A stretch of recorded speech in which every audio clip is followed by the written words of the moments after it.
talking about it. And I'm like, I'm doing a freaking bodybuilding competition. What is the big deal? It was so mentally difficult. What was that like, entering that kind of prep? A lot of people's egos are the problem.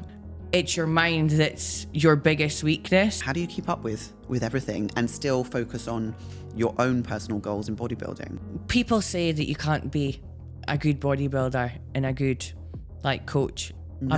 I've hardly posted any photos from my pro debut. It was the hardest decision I've honestly ever made, because as a female bodybuilder, how and when to kind of push that envelope and know how far to push things? I'm obviously willing to risk to an extent. Yeah. Because everything else is there. The fundamentals are there. I didn't want to go into my wedding looking like Mrs. Trunchbull. This something means a lot to me. I don't care about other people's opinions. It's hard to navigate for a partner when they're not in this world. No, it was horrible. So you never speak shit about someone that's doing more than you do. No, this is so true. Because there is so many people that are better than you. 100%. And it pushes you to be a better person in every single aspect of your life. Hi everyone, welcome back to Walk with Bex, and I am so excited to introduce my guest today, somebody that I have been following and been a huge admirer of for many, many years. We've become friends through social media, but literally only met today in person for the first time. She is an IFBB pro. She is a female boss in all shapes and forms. She has her own podcast, her own YouTube, her own coaching business. She is taking up space absolutely everywhere, like what I did there. And my guest today is Erin Thompson. Thank you for joining me. Oh, thank you so much. That introduction. I just made that up. I forgot my notes today, literally. I know, she was stressing, guys, that she forgot her notes for the podcast. I love that you're addressing the camera straight away. You can't help yourself. I know. It's just automatic, because when I've got guests on as well, I'm like, I need to talk to the guests, but I also need to talk to the camera as well.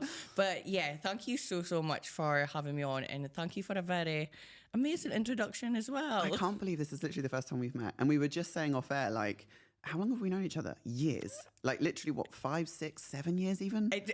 Probably at the start of my bodybuilding journey. Yeah, because I remember following you when I did bikini. No way. So that was 2016. Oh my God. Which yeah, that's is when we moved mental, here. yeah. We moved here 7 years ago. You were bikini 7 years ago? Yeah. Oh my God. I know. We're totally going off piste already. But I know. That's mad. But you're here in Dubai, and I don't know if I can say this on camera or not, but you kind of sneakily told me, you were like, I haven't booked to fly home yet. Yeah.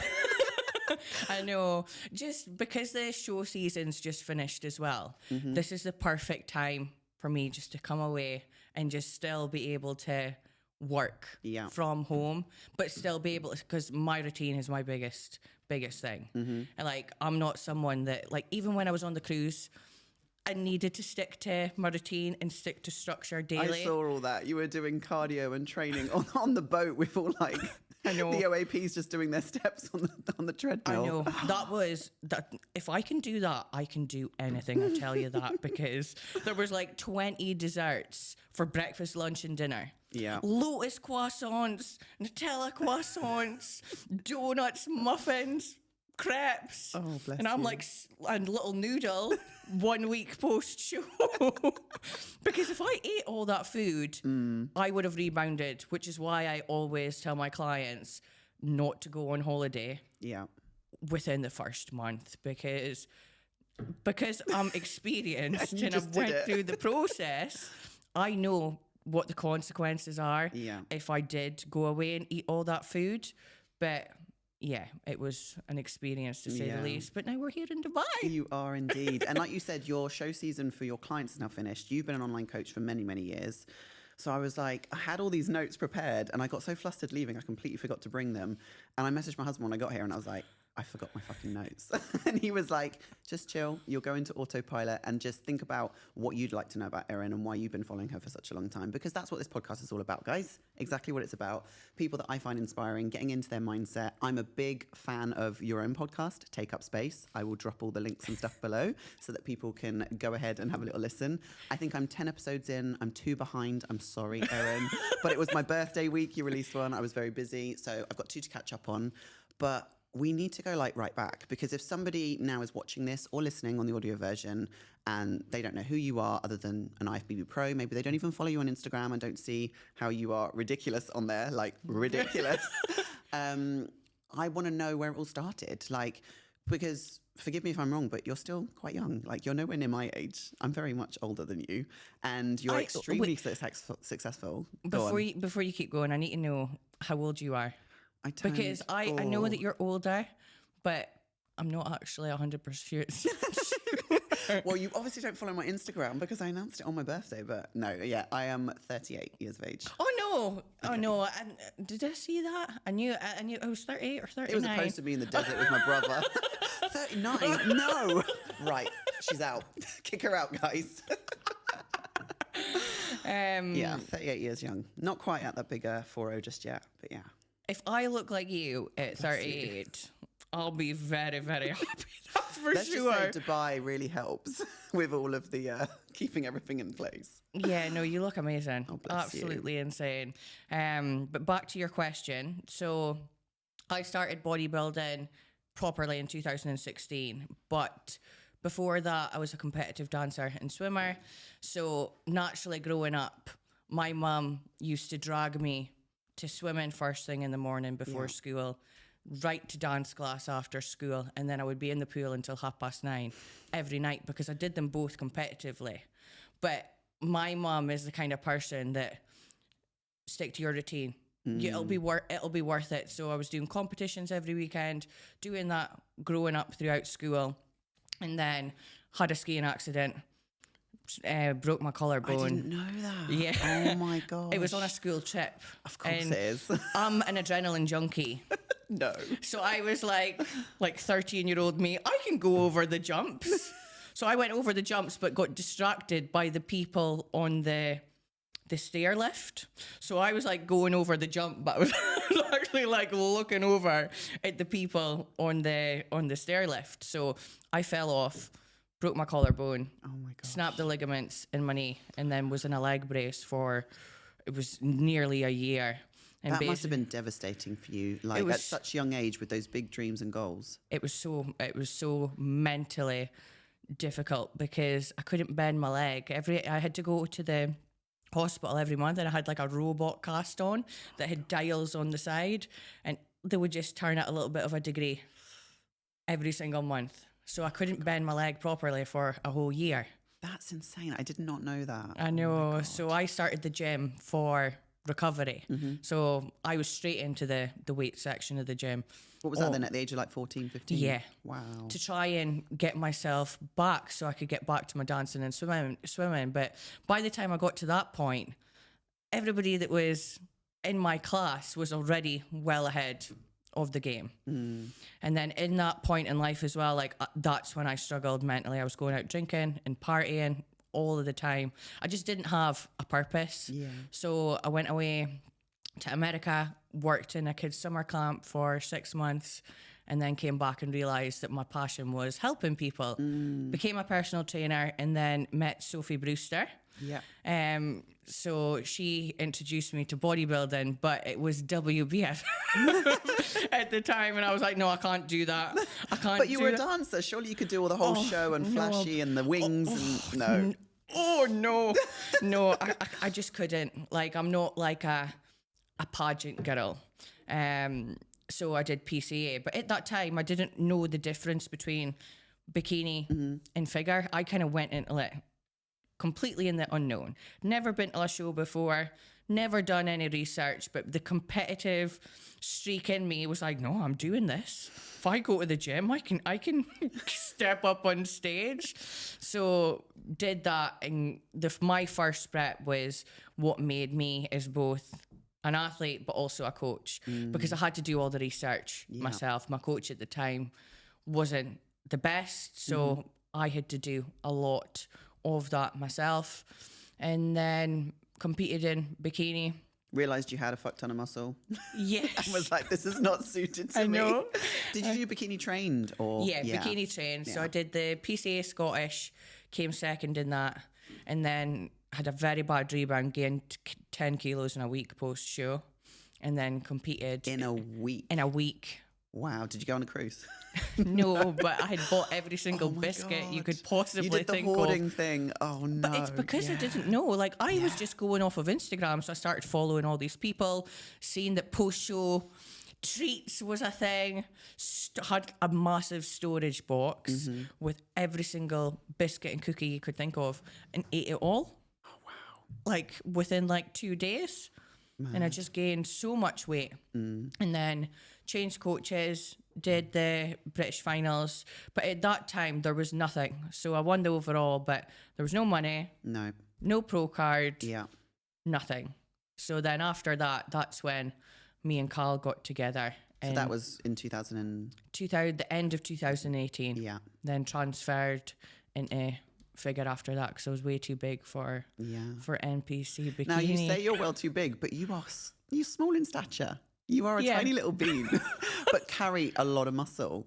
So moving through into the IFBB, what was that like, entering that kind of prep and knowing that you were then going into a figure category where you might have been up against like taller girls and all that kind of thing? Yeah, it was, I think the first initial transition, it felt right. Because like I did follow a lot of figure girls on Instagram, and I do like muscle. And I like training hard. Like the reason why I bodybuild is because I love training, and there was no way I was going to go back and like decrease my intensity or just focus on certain areas. And when you're chasing a pro card, you need to do that for certain divisions. You do need to prioritize your weaker areas massively. And with my structure as well, I'm not a bikini girl. Like glutes is like one of my weakest areas. So it naturally felt right knowing that my structure suited better to figure than it did bikini. But with the swimming and the dancing, legs are developed, back width is there. Like that's why my back's quite wide from swimming as a young child as well. So, was you a swimmer also? Yeah, I used to swim. Not competitively amazing. Like you, but just, I was a good swimmer. Yeah.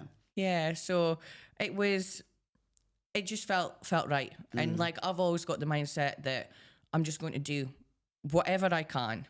I don't care about anybody else as long as I'm beating my previous self and I know that I'm doing everything I possibly can to showcase my best. That's all that matters. And I think because I had Carl from that transition as well, like Carl was like the first coach that I was like, I feel like I'm being looked after. I'm being looked after here. I can full send the process because I've got someone that genuinely has got my best interests at heart. And how long was that time then from working with him until you turned pro? So was it 1 season or 2? Just one, yeah. That's what I thought it was. So I transitioned in figure back end of 2018, competed in 2019 at the regional show, then went to Italy and won my pro card there. So Italy has a very special place in your heart. Yes. Oh, I know, it was so good because everybody was there. Like my friends were there. My dad was there. My dad's like my biggest fan. No way. James was there. So it was amazing. I remember seeing that and being like, yes. I was so happy for you. And it was at the right time, like for you to be able to make that transition and do that. Yeah. But I was tiny and that's what people... But you were shredded. You were peeled. Like you might think you were tiny, but you had all the right body parts were there. Like maybe, obviously you've grown since then, but you were absolutely shredded. I remember thinking, I've never seen someone so shredded in all my life. Like, oh my God, look at her quads. And I remember thinking, I think I probably said to Darren, I was like, there's no way she's not winning this. I was like, she's winning this. It's mad. Yeah. I think I was like 47 kilos when I won. Tiny. And what are you now? Just out of... I was 52 when I last stepped on stage. So hopefully be a little bit more next time. You have made more progress then in that time. In the 5 years since you turned pro? 5 years? Yeah. That's mad. I've never actually counted back how long it's been. Yeah, 4 or 5 years. Yeah, 4 years. That's crazy. 2019. That's mad. I know. And do you think then, you said about you've always liked to train hard. You like to go in to the gym and you like to feel like you're absolutely killing yourself. Now, some people think we're strange when we say this. So where do you think that mindset has come from? That development to go in and be able to push past failure? because you and I are both coaches and we know that that's what it takes to grow muscle: tear, repair, grow, recover, heal, rest. But when we work with clients and we try and get that across, it's sometimes quite difficult for them to understand, like, you've got to push past that pain barrier. Where do you think you learned that? Do you think it was from your childhood, like the competitive sports that you did? Like, did you fail in those? Were there times when you did dancing, swimming, and you had to pick yourself back up and be like, let's go again? I think some stems from the fact of my background. Like, I'm always like, push a little bit harder. You can do a little bit more than what you think. But a lot is from actually training with men. Yeah. Like training with people that are bigger than you, stronger than you. They will be able to push you to places that you've never been able to push yourself before, which is why I always either get my clients to try and train with a man, or I'll take them through a session. Yeah, 100%. Because that's when you'll realize what true intensity actually is, and you'll realize that it's your mind that's your biggest weakness as opposed to your body, because you will be able to do a lot more than what you think you can do. It's so true. It's so true. And it's funny that you say training with guys. I was the same. Like, before we moved to Dubai, I trained at a gym in Watford called Zone Gym. And I remember training with Darren and his training partner, Ben, at the time, and doing the leg press with them. And I was like, just take a couple of plates off. I can do that way. And I would just like, I'd have to push through it. And you know, I think when you train with somebody else that's stronger than you and they know what they're doing, they're more experienced, you learn so much. And like you said, it's that pushing past failure and knowing that mechanically there's more in you. Yeah. It's the physical kind of pain, the soreness, the mental barrier where you're scared to go down in that squat again and get back up. Will I get back up? But it's like, once you do that a few times, you realize, okay, I can do it. And then that doesn't become a fear anymore. Yeah. Like, there's certain movements that I still struggle with and I fear because mechanically, you know, I'm struggling with my knees and stuff at the moment. But things like a leg press never scare me anymore. Like, I'm not scared of a shoulder press. I don't worry. I just think, well, if I don't get it, it just drops back down. Exactly. So and that's the thing as well. Once you have reached failure and realize that you're not going to die. Yeah. What's the worst that can happen? It will come down to a dead stop and you just slide out. Exactly. And the majority of females, a lot of equipment is made for bigger men. So and the majority of females as well, like if the machine dead stops, you're not going to be trapped. No. You're going to be absolutely fine. But I think a lot of people's egos are the problem. A lot of people's, in the sense that they think that people care if they fail in a machine. See, now I think it's awesome when I see someone in a pendulum squat and they fail and fall out of it. I'm like, yes, you took that to failure. Like, I would never judge anybody. I wouldn't think, oh, you didn't do it. I'd be like, sick. That person's actually training hard. Yeah. But I think a lot of females, especially that are coming new into the industry, they're scared to video their sessions, but they're scared to take it to failure because they're scared of judgment from other people. But once you actually realize that nobody truly gives a shit about you, you only think that they do. Everybody's so focused on themselves. They're focused on their workout. They don't care what you're doing. Yeah, literally, we were just saying this as you came in, because you've just trained at Benoist Gym and you were telling me, oh, it's not really your vibe. It's a bit too egotistical in there at times. And I'm like, it is. It's one of the best gyms in the world. It's very Instagrammable. People come in there to film all the time, do their check-ins and all the rest of it, take their tops off and whatnot. There's constantly people in there filming reels and all that. But I was saying to you, I was like, it is very well equipped. And once you get your head around all the kit and what you've got to do and you've got your program, I literally walk in there, my cap's on, my headphones are in, I'm not looking at anyone. And often Darren and I train at the same time and he'll come out and say, oh, did you see so-and-so was in? I said, no, I didn't. Like, I literally, my head is down. And I'm like in my logbook, I'm in my session. And I think when you're that focused on making progress, you don't look at anyone else and no one else is looking at you, to be honest. Nobody really cares. And if they do, so what? Like, it's not their goal. It's not their issue. You know? Yeah, I'm excited to train there tomorrow with you. Are we doing push? Are we actually? I thought we were doing legs. Oh, no, we're definitely not doing legs. This on Friday. Are we doing push or legs? Oh, God, do you want to do legs? Oh, no. Oh, no. What have I signed up for? I'm sure you messaged and said legs on Thursday. Oh, no, I said push and arms. I was like, let's do delts together. Come on. Oh, well, we can do delts. Okay. Have you trained legs since you got here? No, that's the problem. I didn't train legs today. Save legs for dungeon. Do dungeon on Friday. You'll like legs there. Okay. Because it's got all the kit that I can't use because my knees are a bit fucked at the minute. But that's another story. But let's get back onto coaching. So when did it used to be coached by Erin. I remember this way back when, and it was so cute, that logo and everything. I know. How do you feel about that now, looking back at that? Oh, it's so cringe. Oh, no, really? No, but it's. But we all start somewhere. Like, it's got a huge place in my heart. Exactly. That was when you first. So when was the first message, DM, person that you coach? Can you remember when that came about? Yeah, Lucy Warnock was my very first. You actually remember her name? Yeah. Yeah, she was my very first client. Well, like my very first like online client, because I used to be a personal trainer before. And then when COVID, I was kind of like in that crossway where I was doing like 40 hours in the gym a week. And then I was starting to like get online clients, but I didn't have enough online clients to match my pay. So what happened was during COVID, we got those government grants. So I was like, oh, well, I don't need a personal trainer anymore. I'll take advantage of this time and start building up my online clientele. So a lot of personal trainers like use that time to chill. I fully sent lockdown. I was doing lives. Lives on my Instagram. I was doing challenges, and I've got quite a lot of clients during that time that once lockdown was over, I had to pay the government grants back. But I also fully transitioned into online. But yeah, my first client was Lucy Warnock, and she stayed with me for like 4 years. And then she decided to retire from bodybuilding, but she we still keep in touch. She's actually coming to my Christmas party in November. And how has it evolved from Coached by Erin into FemEvo, which it is now?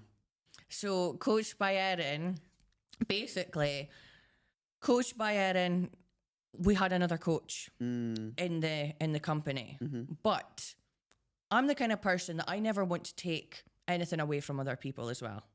So like, I wanted to build a brand that other coaches also wanted to be proud of and not be the Erin show. Yeah. And Coached by Erin was Erin's show. But when it came to like the decision, I was like, FemEvo, female evolution, and then our taglines take up space.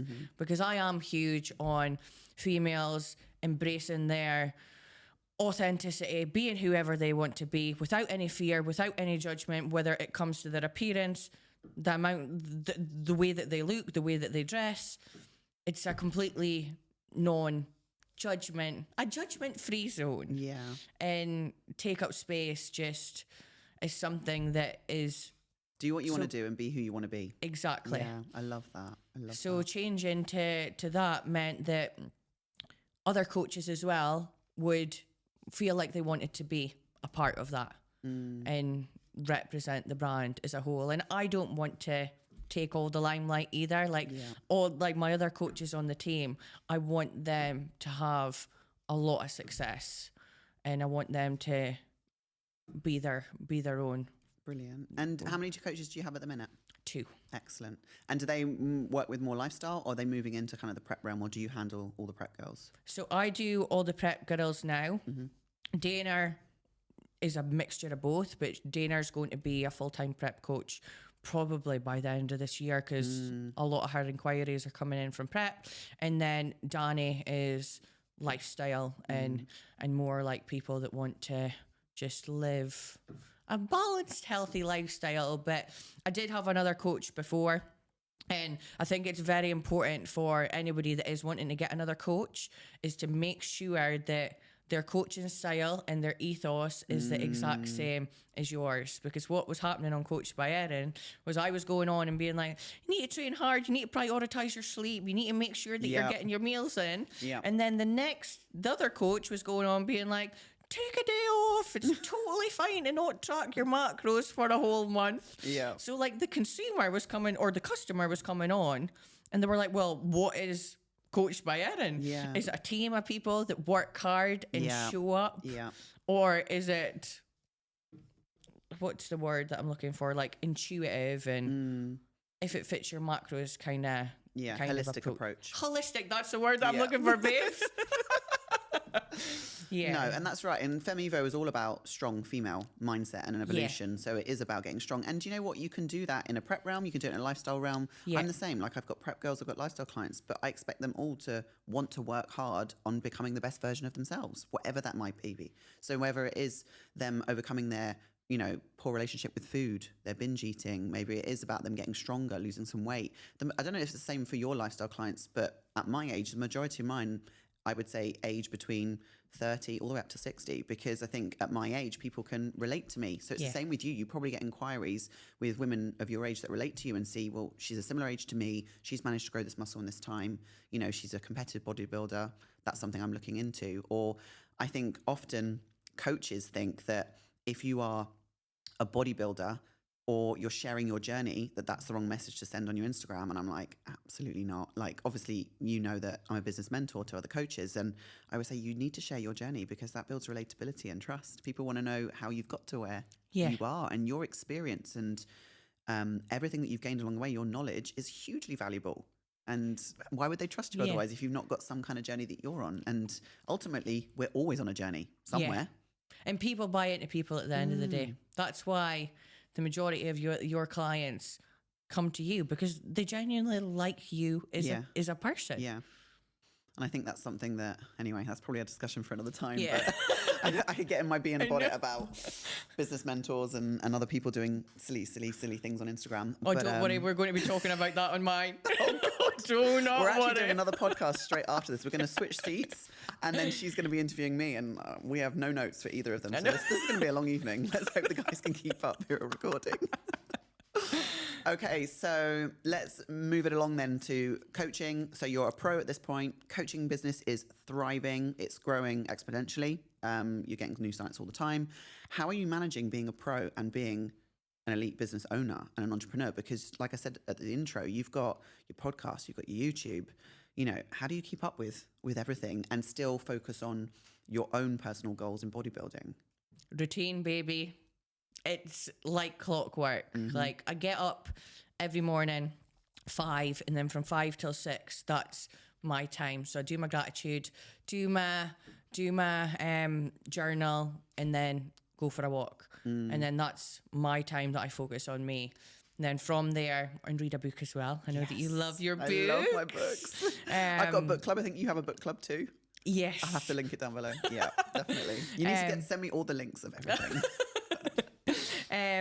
So yeah, routine is the most important thing.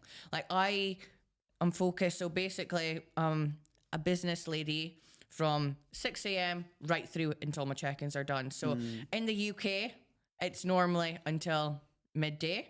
Then after that, it's athlete mode. So when I go into the gym and train, 1 till 3 normally, phones off. Yeah. Do not disturb on, train. Then after that, come home and then do all my stuff that's like doesn't require as much cognitive function. So like replying to emails, training programs, editing reels, that kind of stuff. I do that in the evenings. Yeah. Because that's not the check-ins obviously is the priority. So I get like my heaviest workload done in the morning, then. And it sounds like you're most productive in the morning as well, similar to me. 100%. That's why I really like being over here, because you're 4 hours ahead of everybody. Exactly. I was think like, how much you could get done. I was like, I finished all my check-ins today at 9. And I was like, hold on a minute. That is 5 o'clock in the UK. Yeah. I've done everything. My WhatsApp is cleared. Yeah. Like normally at 9 o'clock, I've got like 30 unread messages. So from a productivity perspective, like it's much better out here. Yeah. Just wait until tomorrow morning, because you're 4 hours ahead. You'll get messages come through at like 6 p.m. UK time, and you'll be already asleep, and you'll wake up and go, 47 WhatsApp messages. Okay. I know. But don't turn your phone on until you've done your gratitude, your walk, and all of those things. That's my thing as well. I have my phone on Do Not Disturb from 10 p.m. at night until 7 in the morning. And I'm very similar to you. Like I wake up at, my alarm is always set for 4:30. I'm always awake before 4:30. I don't know what it is. I think it might have been from prep, but I naturally wake up at that time. And my Oura ring keeps telling me that's my chronotype. So I'm like, I'm just going to roll with it. I'm always in bed by like 9:30, 10 the latest. And by about 4 a.m., I'm starting to wake up naturally. And then I do the same sort of thing. Like, well, I have the dogs, so it's like take the dogs out for a wee. I do a bit of meal prep, and then I'm into the office and I do my gratitude journal first. And then I actually do like a good hour and a half of admin work. So that's when I look and go, right, what emails do I need to respond to? What admin tasks are going to take more brain power? Because for some reason at 6 a.m., I'm really, really productive. And I get a lot of that kind of stuff done. I don't know if you're the same, but my morning time is when my brain is like, yeah, fired. 100%. And it's because it's a priority. Like for me, like people say that you can't be a good bodybuilder and a good like coach at the they same say you can't time. do both. But you can. It's time management. Like doing check-ins and stuff, it doesn't take that long if you don't procrastinate. Yeah. It's when Turn your phone over. I don't put even it out of the way. yeah. And I don't even have my phone in the room while I'm doing check-ins. So I'm like, checking, on to the next one. Brilliant. And then, like you said, the other stuff you do in the afternoon, and I'm the same. I think it's, and how do you manage like podcasts, recordings, editing? Do you do any of that yourself, or do you get it all done in the studio? Go on, be honest. Are you tech savvy? What? Are you tech savvy? Well, when I did YouTube properly, I need to get back to YouTube every single week. I'm like, because I've got my camera with me, and I'm like, You're in Dubai. Let's I do need it. to. I need to vlog. Let's open it tomorrow at the start of our session. Hi guys. Yes. I'm in Dubai, Let's training do at it. FITNESSBEX. Let's go. I'll get my camera out too because I need to vlog this week as well. I need to get back. The problem with YouTube is I'm just out of that routine of it. But because the way that I do my podcast, I kind of do like I make them kind of more like chilled, like giving people an update before I actually get into the episode. But yeah, they basically do the editing for me. That's good. It's a bit like this place. Which is good. So handy. It's just more efficient from a time perspective, because time is money. Yeah. It's so funny that we said that at the same time. Do you know what? I don't know if you find this, but being a female and wanting to stay on top of your female evolution of your body and, you know, getting your hair and your nails and everything done, do you find that stuff really grinds on you when you're like, I haven't got 3 hours to go and sit in the nail salon? That really annoys me. I get anxiety. Right? It's not just me. Like, my hair needs doing. My lashes need redoing. I'm like, but when am I going to book that in? I've got so much freaking work to do. I don't know if it's just me. Oh, no, it's not. I can't, like, so I go to, like, a Chinese nail. It's so bad. It's not really PC, but no, okay. but it's probably really bad for my nails. I know what you're going to say. It's because they're really freaking quick. So quick. An hour. I'm like watching the, because it's men that do it as well. Like I'm just like watching them, and I'm like, like it's so fascinating how quick they do it. Well, you're going to like it here because you can get all of it done at the same time. So, like, I go to Tips and Toes. Oh, that's a big shout out. They should sponsor the podcast, I swear. But I go to Tips and Toes. I get a mani-pedi. I get head, neck, and shoulder massage. And then I try and listen to a podcast at the same time. I'm like, at least I need to do something educational. Yeah. So, like, I put my headphones in and I say, I'm really sorry, ladies. I'm just going to listen to this. And then I have like 3 ladies working on me. And in an hour and a half, nails are done. I've had a massage, feel relaxed, and I've listened to something educational. I'm like, if I can't make that time productive, it really, really grinds on me. Wow. Lashes is the only one I can't master yet, because even if I put podcasts on to listen to, I still fall asleep when I get Oh my no, but lashes that is productive. It's nap time. That's nap time. On prep, that was brilliant. I love it. So that's the, like, lashes is my non-negotiable because, like, I think I might have to go to my coffin with these on. Like, if they start falling out, I'm like, I'm gonna look like an actual boy. I just go for the sleep. The nap. Wake myself up snoring. So bad. Dribbling. Yeah. It's so bad. I have to apologise to her every single I think they time. must be used to it. Like, I'm so sorry. I'm like, I know. Oh my goodness. But yeah, those are my little things that They make me feel feminine. Yeah, and I think it's so important for every single female, especially in their off seasons, to do that because it makes you feel good. It's one of the reasons that I got my boobs done. Like, I've never been quiet about that, and I think it's when you grow a substantial amount of muscle, especially with us with shoulders. When my delts were bigger than my boobs, I was like, that needs to change. I'm not happy with that. See, I was the opposite. Oh, I really? used to have massive boobs before I started bodybuilding, and then once I started bodybuilding, they disappeared. Yeah, but I was mine just never came left back. with like this empty beanbag, basically. Yeah, that's what it was like. Yeah. So I got them done basically right after my first show, and they've been the best thing ever. that and teeth and all of the other things. Yeah. Like, that's the thing. Like, do things that if you're not happy with something, change it. Yeah. And ultimately, that's why we go into the gym. Everybody steps into the gym for a Yeah. reason. They're not happy about something in Yeah. their life or about their body. And so that's where it's a non-judgmental space, because really we're all going in there to improve ourselves in one way or another. So taking that angle and coming to pro debut, walk us through that. How was your pro debut for you? Can you take yourself back to that season? How many shows did you do? Just 2. Yeah. So I've only done 8 shows As a pro or in total? in total. Shut up. That's more than I did to try and get my pro card. Yeah, But less than I did to get my pro card. I've only done 8 shows. Mad. So I've done like 2 shows a season. That's it. So I did the Bahamas, and then I did Orlando for Orlando and Bahamas was my pro debut. That was a Puerto Rico pro. I remember watching the YouTube for this. Yeah, Yes. but it was during COVID, so flew over and everything myself, and Bahamas was very much expectation versus reality. Like, Really? Bahamas is beautiful if you're living in the Atlantis. Okay. Bahamas itself, Scary? it's terrifying. I slept like a little condo in like this normal little like village, and I had to sleep with the sofa. But we and know everything. this about you, that you're notoriously not good at booking Airbnbs or flights, and you seem to fuck them up every time you travel, don't you? I You've know. openly said this. This is not me outing you. I know. It's so bad. It's because I'm like, right, that's why I've got a PA now. Because I book everything as quick as I possibly can or last minute. Yeah. So it's like either I'll book my flight like an hour before, or I'll book an Airbnb, but I'm like, right, that's on, pay, done. I don't really research the Do you locations know what? Because or that's anything. like admin of life stuff that's boring. I don't like admin of life stuff. I'm like, oh, I'm like Yeah. that. I give that to Darren. I'm like, go on, you find us a nice I Airbnb. know. I can't be bothered. I'm like, I don't have the time for this. I know. So it was very Okay. much expectation versus reality. The food as well, like one little salmon breast was like £30. No. I was spending like honestly like £100 a day on food. That's crazy. Um, And what was the show like? so the show was good, but we got the peak completely wrong for that show. And on show day, I literally looked like 12 weeks out. I've hardly posted any photos from my pro debut. All the photos from my pro season is when I was in Orlando, because that was when I looked my best.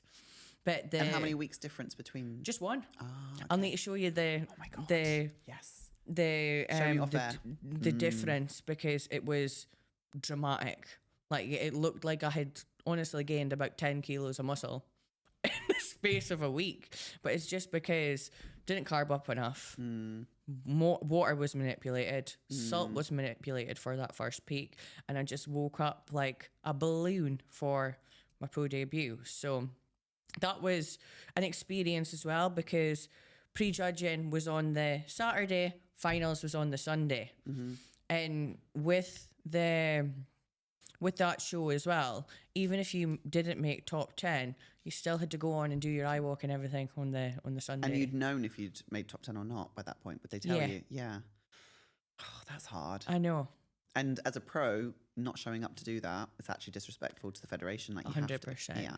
But I didn't have any expectations for that show. I came 12th, so I was happy. That's what I wanted. I was like, I'm wanting a top 12. And then this season, the goal was to get top 10. So we're working up the ranks, baby. We're Yeah. getting there. Talk us about this season then. So you took quite a long time away from stage then, between your pro debut season and this one. Didn't you take a full year? Full year off, or 18 yeah. months or something? Yeah, I took a full year off and then started prep in January. Because of the way that the UK show season is, for me, because that's the thing for my It's the hardest thing to manage. pro debut, I had 3 girls competing in the UK. So because of the time difference, I was up at 2:00 in the morning doing their check-ins, trying to go back to sleep, but they were checking in by the meal. Yeah. And I was like there, and I was like, I wish I was back in the UK. So one thing that I promised myself was I'm going to compete when there's a break and that I've got no clients competing within a 3-week period, so I can actually focus on what I'm doing. So that's what I did this year, apart from obviously having Dana compete at both of the shows that I did. But she was with you. Yeah. It was easy to manage with her being there. But yeah, the off season went good. It was very controlled. I definitely probably could have got a lot bigger than what I did. But there was like a period of time that I was in maintenance for some time. And then, started prep and then changed coaches at, I think it must have been like 5 or 4 weeks out. Yeah. Changed coaches. It's a big decision to make when you're on a prep. It was so hard. It was the hardest decision I've honestly ever made because I loved Carl. He was amazing. But there was just too much little things. And when it means so much to you as well, like I needed to make that change then as opposed to waiting. So and that would have relieved a lot of stress for you if it was playing on your mind. You know, going into the final few weeks, knowing that you'd made a decision and you were moving to someone that you felt more comfortable with, that would have just made you go, and then... I just need it straight blank. There was just too much decisions being changed within 30 minutes. Like, waking up, okay, we're having a low day today. And then I'll ask why, because I dropped weight or whatever. Then 10 minutes later, okay, we're high day. And I'm like, well, do you want me to do a low day or do you want me a high day? But because I'm questioning it. Yeah. And that's not what you need when you're on a prep and you're 5 weeks out. It's just like how I am. Tell me what to do. Yeah, it's just like how I am as a coach as well. I'm like straightforward, like, this is the plan. That's it. Yeah. I had a client message me on the way here. Why.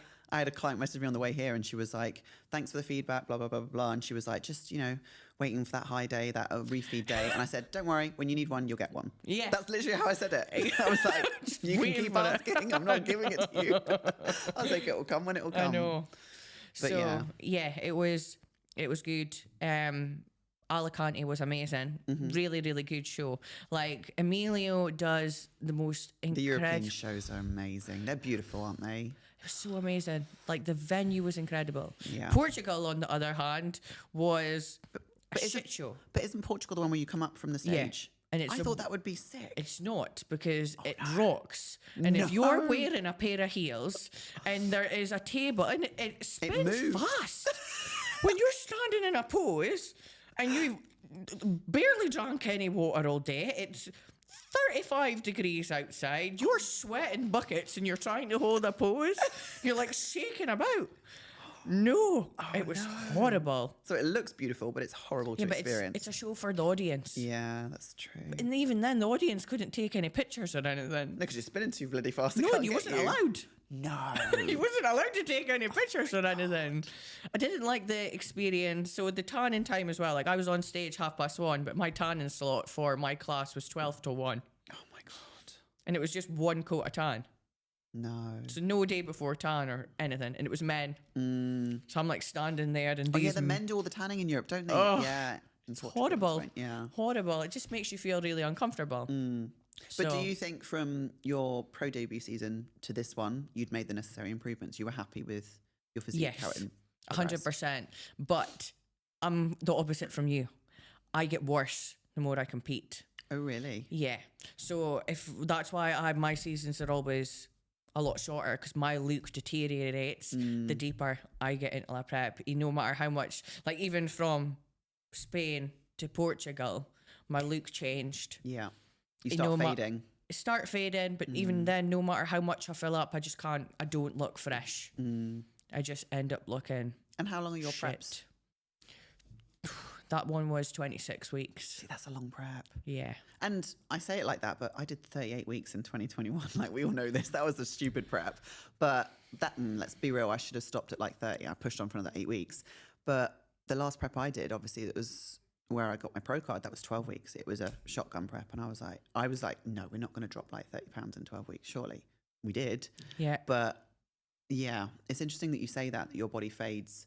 And do you think between your kind of, because that, when you turned pro and you went into your off season, that was your first real off season as a pro. Yeah. And you kind of hinted at the fact that you'd made progress, but perhaps you hadn't pushed hard enough. And this is a topic I kind of want to get onto if we've got enough time to discuss it, is that as a female bodybuilder, how and when to kind of push that envelope. and know how far to push things. And it's something that you and I probably get asked all the time on Instagram. We get asked by clients about females that are assisted. Yeah. And it's something that I think to a degree, yes, you need to be safe and knowledgeable about and do all the research and the blood work and have all that discussion with your coach and stuff. But that's kind of where I'm at the moment in terms of a predicament. You know, I'm 38 years of age. I've turned pro. I'm doing my first off season as a pro, but it's knowing where to go with that and what you feel comfortable with. Exactly. How did you feel in that off season? So my off season before my second season as a pro, my last recent off season, barely used any assistance because I didn't feel comfortable doing so because of my age. Yeah. I've still got a long time ahead of me when it comes to competing, and longevity is so important, but so is my own ethos and my own values. So yes, I probably could have pushed drugs more than what I did, but I didn't feel comfortable doing that. Yeah. Because it's taken into consideration as well that your time with exposure in a prep is going to be long, especially if you've got like a longer season as well. So I actually made probably the majority of my progress in the 8 weeks before going into prep. So basically that's when we added in assistance. We grew into prep for that first part and then added assistance in at the end. But it is all down to your preference and how much you're willing to do and how much you're willing to sacrifice as well, because the girls are not getting any smaller, especially in the figure division as well. They're getting bigger and bigger every year. But for me personally, I know that my time is going to come eventually. And because of that, I'm in no rush. I'll go at a pace that I feel comfortable with, because you'll look at, if you look at the top 10 at the Olympia, if you look at, for example, Sid, the Olympia is actually this weekend. Jessica, Padella, Rhea, they don't look masculine. No. It's the people that are like, that have made a shitload of progress in a very short time. That's when the femininity goes. The virilization starts to happen.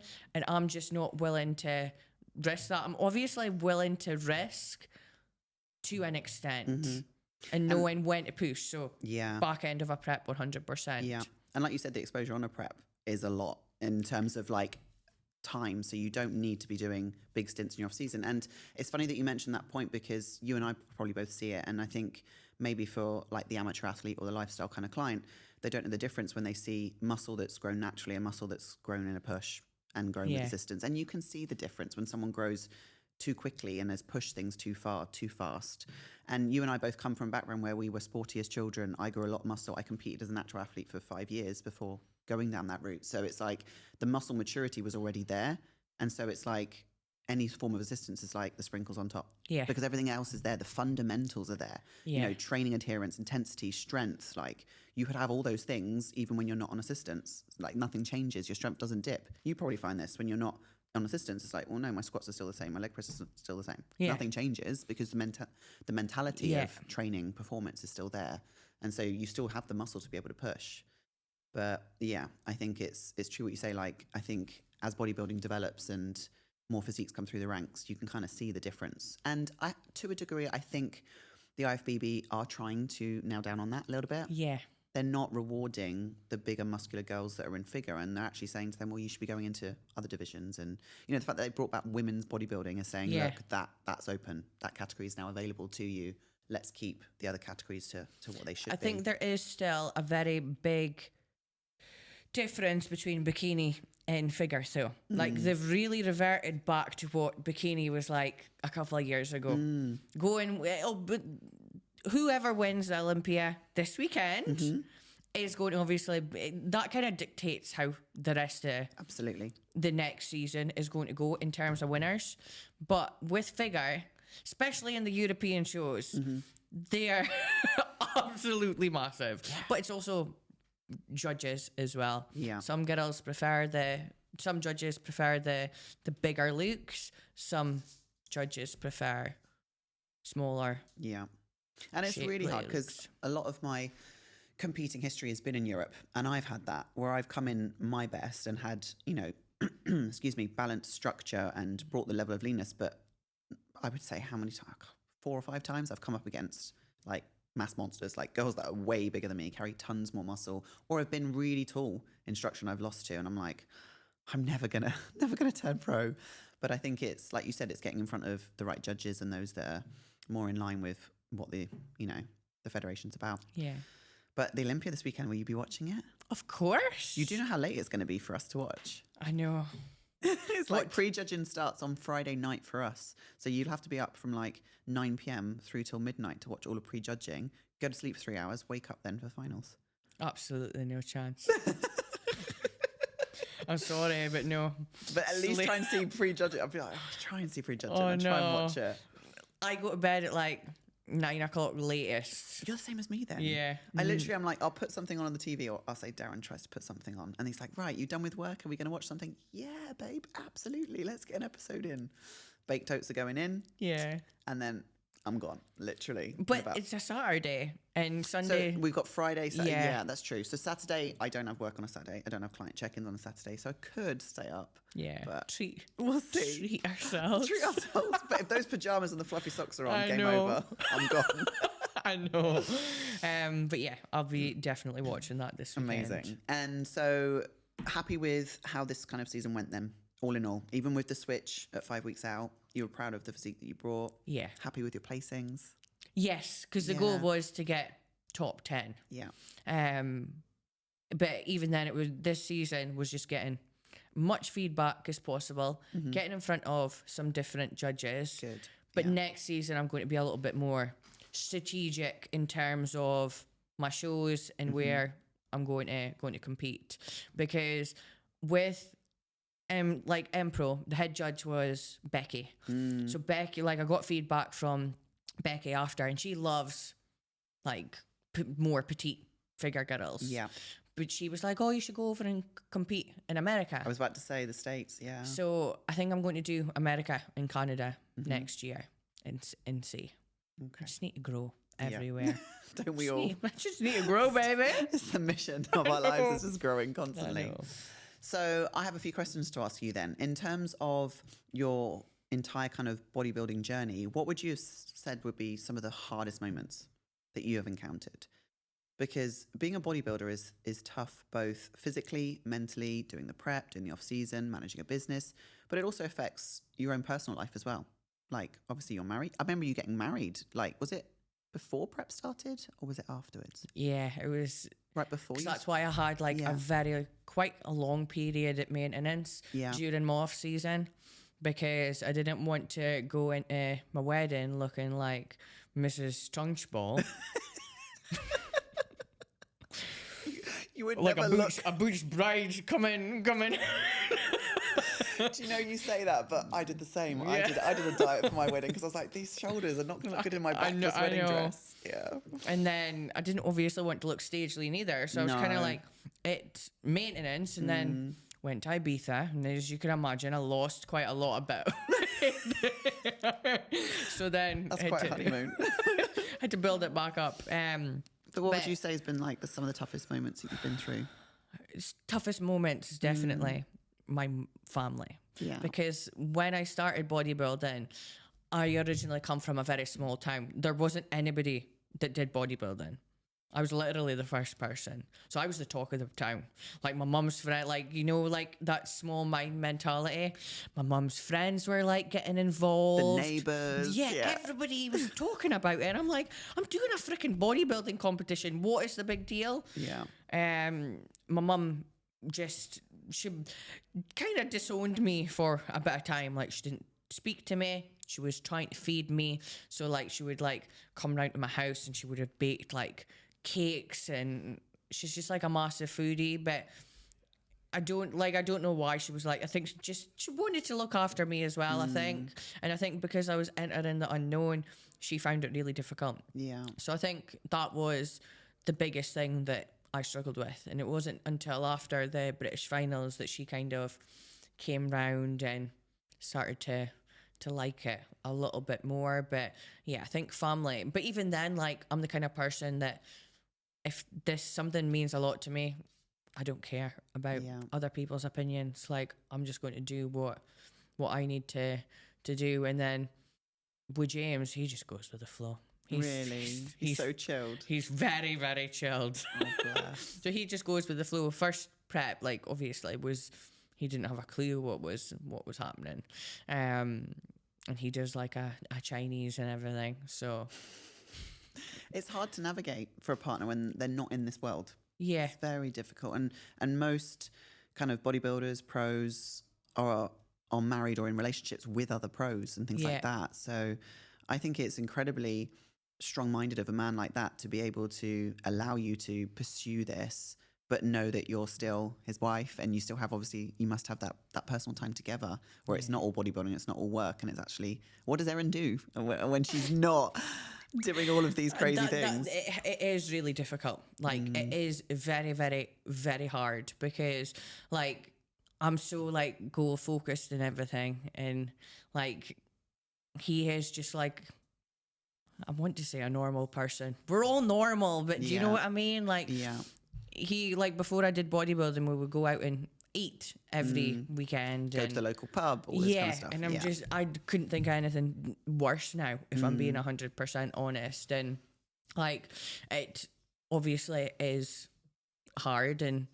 like, difficult, but now he, like, goes to the gym and he's coached by my best friend Blair, my training partner.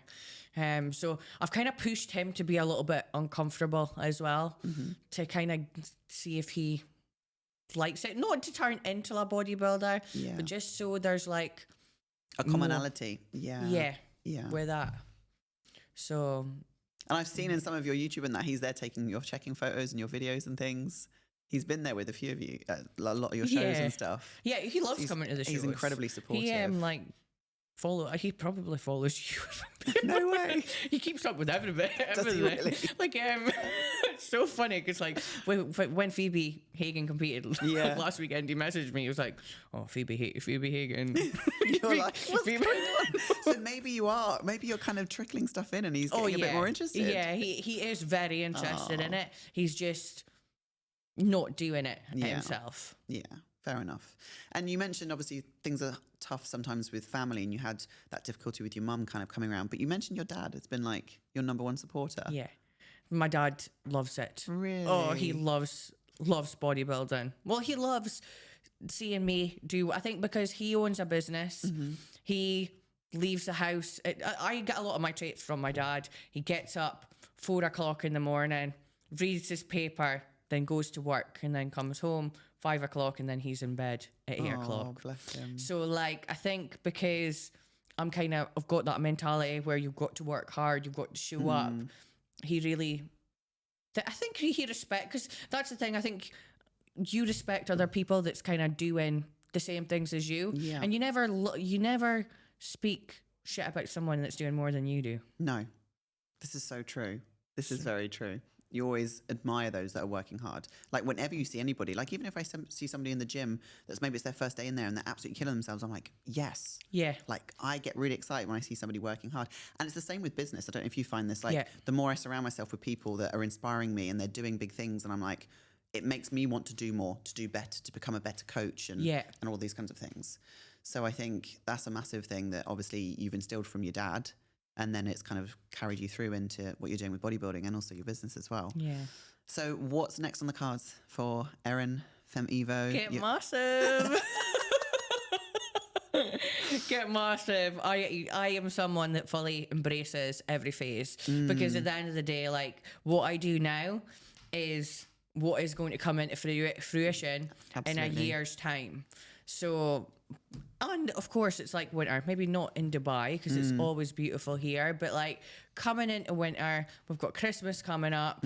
This is the time that it's pump cover season, baby. Like, cover up. But even then, like, I know what my goal is, and I know that this time's going to, like, drive me forward, but it's very much back in business now. So show season is finished. So now season is finished. So I'm in the process of setting up my next company, which is exciting. So we've got... Can we get an exclusive? Yes, of course, because it's a way to launch it in literally like the next like week. No way. It's been ongoing for like 4 months now, because we're just kind of like backloading videos, getting everything organized for that. But we have got FemEvo, and we are way to launch MEvo. So MEvo is going to be the brother to FemEvo. So it's going to be a male coaching team. We've got 3 coaches on board with that. We've got 2 people that are like going to be like prep and lifestyle, and then we've got a lifestyle coach.